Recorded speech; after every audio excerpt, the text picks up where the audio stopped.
ഈ സ്മാരകത്തിലേക്കുള്ള പ്രവേശനം തന്നെ സന്ദർശകരിൽ ആദരവും സമാധാനവും നിറയ്ക്കുന്ന ഒന്നാണ്. പ്രവേശന കവാടത്തിൽ നമ്മെ സ്വാഗതം ചെയ്യുന്നത് വർണ്ണശബളമായ പുഷ്പാലങ്കാരങ്ങളും താളാത്മകമായി ഒഴുകുന്ന ജലധാരകളുമാണ്. യുദ്ധത്തിൻ്റെ കഠിനതയല്ല, മറിച്ച് ആ രക്തസാക്ഷികൾ നമുക്കായി നേടിത്തന്ന സമാധാനപൂർണമായ ജീവിതത്തെയാണ് ഈ മനോഹരമായ കാഴ്ചകൾ പ്രതിനിധീകരിക്കുന്നത്. ഈ ശാന്തമായ അന്തരീക്ഷത്തിലൂടെ സ്മാരകത്തിൻ്റെ ഉള്ളിലേക്ക് കടക്കുമ്പോൾ ഭാരതത്തിൻ്റെ സൈനിക ചരിത്രത്തിലെ സുവർണലിപികൾ ഓരോന്നായി തെളിഞ്ഞു വരുന്നു.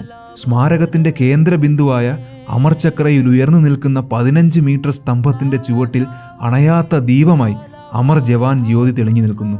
ഇതിന് ചുറ്റുമുള്ള ത്യാഗ് ചക്ര എന്നറിയപ്പെടുന്ന മതിലുകൾ സ്മാരകത്തിലെ ഏറ്റവും വൈകാരികമായ ഭാഗമാണ്. ലക്ഷക്കണക്കിന് ചുവന്ന ഗ്രാനൈറ്റ് കട്ടകൾ കൊണ്ട് തീർത്ത ഈ മതിലുകൾ 26,000-ലധികം സൈനികരുടെ പേരുകൾ സ്വർണ്ണാക്ഷരങ്ങളിൽ കൊത്തിവെച്ചിരിക്കുന്നു.